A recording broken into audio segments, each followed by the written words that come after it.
Welcome back to the channel, everybody. I know you're probably tired of seeing these new Denali Ultimates on my channel, but I got another one for you today. This is a black one. We've done several black ones here at the shop, but I don't think I've done one yet with a Suspension Max leveling kit and the 35-inch Nitto Ridge Grappler. So this is going to be a short video for you, but check this truck out and let me know what you think in the comments. All right, this is a 2024. The main way you can tell the difference in a 2024 Denali Ultimate and a 2025 is this section right here is that Vader chrome that they use, and on the grill as well, it's the same color. On the 25 models, this is always black. They had a like a peeling issue with this material that they used on the Vader chrome on just that bottom section, so all the new 25s are going to have that black there, but they'll still have the Vader chrome in the center of the grill. This truck is brand new. I think my customer drove from Orlando, Florida last night to be here.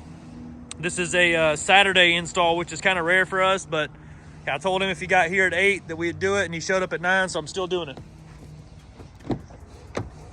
Beautiful interior. It has the brown with your Denali Ultimate badging everywhere. It looks really, really nice. And then we have the coordinates right there. One of these days, I'm going to Google this and find out what those coordinates are, but right now, I don't know. I'll be honest with you. Well, it turns out I'm just a moron. This is the coordinates to the Denali Mountain in Alaska, obviously. Has the beautiful big screen in it. Hold on, I'll show you.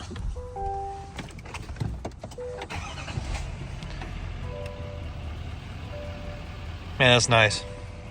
You got your instrument cluster here, your gauge cluster here. The back seat, they didn't cheap out at all. The same leather that you have in the front, you have in the back. Very, very nice.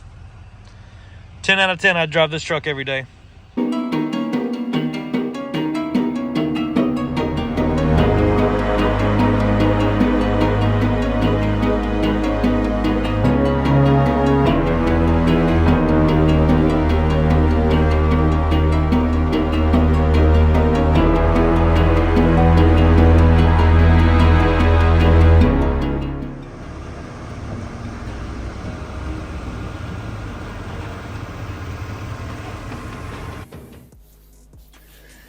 All right, so let me take you through the reasons why I think Suspension Max is the best torsion key for your GM 2500 truck.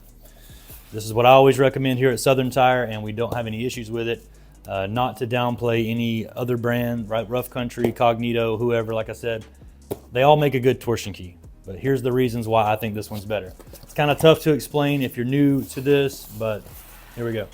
So, Suspension Max has adjustable torsion keys. Now, yes, every torsion key is adjustable from any brand, but it's adjustable with the it's adjustable with the bolt on the torsion key, right? Small adjuster bolt, you go up, truck goes up, you go down, the truck goes down. Now, when you go up, it does make the ride stiffer on most trucks. There's nothing really you can do about that. You can find the sweet spot in the torsion key most times that's not so rough riding and go with that, but it also affects your alignment, your camber, your caster, and your angles of your CV axles and your control arms. So Suspension Max is a torsion key like any. Kind of looks cool. It's red. It has this adjusting gear inside that most torsion keys don't have. Most torsion keys are just this hex right here, and it's fixed. So when you put this in the truck, the bolt that I was talking about earlier, you go straight up on this side or straight down, and it moves this hex. That bar that connects to this is the torsion bar. It's plugged into the back of the lower control arm, and that control arm moves and mimics what the torsion key does. So if you go up with the bolt, torsion key moves, control arm moves. That's your lift height in the front. What's cool about this is if you use a regular torsion key that has the hex right here, when you go up, you're just up.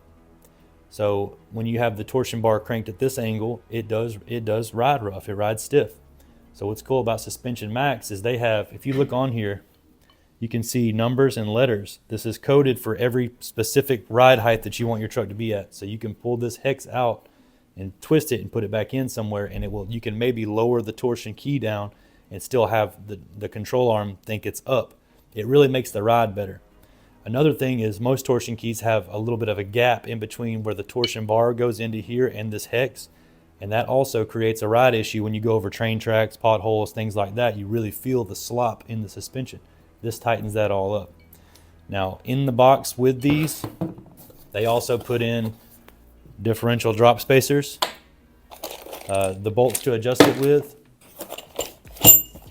and every bit of hardware you need. And it also comes with instructions. In these instructions, you can see cool little sticker.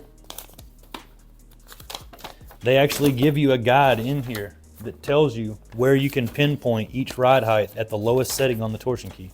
So that's what I always tell my my customers that come in to get these, because they want the smoothest ride possible. I mean, everybody does. Everything that you need to put these in is in here. I really wouldn't recommend doing it without the proper tools or shop, you know. That's why we're here. It is a dangerous install on these if you don't have the right stuff to do it with. So this is what we're gonna go with. Also, they're made in USA. That's really cool. You don't see that much these days. But we're gonna put these in this truck, and I'll show you what it looks like when they're on the truck.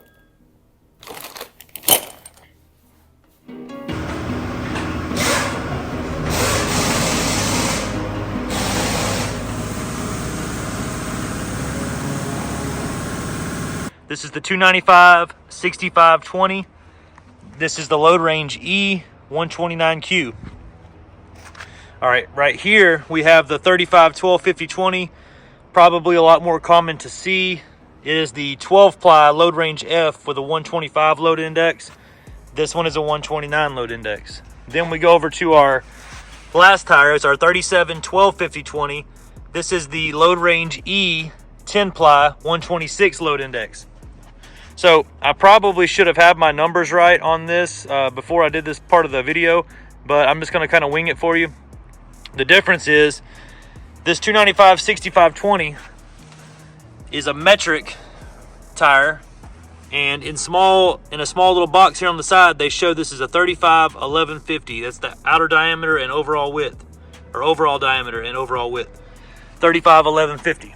Okay, now we go to our 35/12/50/20. Obviously, it's 35 inches tall, 12.5 inches wide. Then we go to our 37/12/50. Obviously, 37 tall, 12.50 wide. Now, all three of these tires will go on those trucks with the Suspension Max keys. But here's the importance, and a lot of people don't. They just don't know. They don't know Nitto makes so many different sizes. But here's the deal: the higher the load index number, the more weight this tire will hold. A lot of people think that just because this tire on the 35/12/50 is an F load range, which is a 12-ply, that it will hold more weight than this 295/65/20 10-ply. And that is not the case. This 10-ply tire is rated for more weight. Now, typically you see a taller or a skinnier tire will hold more weight. And I don't know really what that is in the factory, why they're doing it that way, but that's the case. This tire is TPMS compliant, which means you can air this tire up to 80 PSI like most of these new trucks, you know, call for in the door placard, 80 PSI. So you want to have at least, you know, that 129 or at least like a 126. So you go to this 12-ply, it's a 125. It's also TPMS compliant, but this tire holds less weight than this tire. Now we go over to the 37/12/50 and you see a 126. So this tire falls in the middle of those two on the weight that it will hold. Now I can go on Nitto's website in a minute and probably throw the clips into the video of the exact numbers of the weight that it will hold per tire. But all three of these tires are TPMS compliant. The difference is, if you put a set of 37/12/50/20s on that truck on the factory wheel, the factory 20-inch wheel, at full turn, and I'm talking about full U-turn, you know, turning, this tire will rub just a little bit on the upper control arm and or the sway bar. So that's still drivable. You can still operate your truck and drive it around every day, but you're just going to have to know when you're driving that truck that it does rub at full lock. It doesn't do any damage, but it does rub. So a lot of guys just don't turn that far, but that's, you know, that's subjective to what you want on your truck. So if that doesn't bother you, 37/12/50 is the way to go. Moving back over to the 35/12/50, this tire also clears all the way except for at full lock. It does rub as well because of the offset of that factory wheel. This does touch on the control arm just a hair. Moving back over to our 295/65/20, if you notice, the height of that and the 35 are the same. This tire is a little bit more narrow, so that actually clears up that rubbing on the control arm. This 295/65 will go directly on that truck with a leveling kit, no rub, no modification. So which one's for you? You're just going to have to make that decision on your own. Let me know in the comments which way you think is better, and I will throw those numbers in for the load index and the weight, and I'll let you decide.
So here's our finished product, guys. 35 12 50 20 Nitto ridge grapplers and a 2.5-inch suspension max leveling kit, torsion keys on this 2024 GMC Denali 2500. Denali Ultimate's what it is.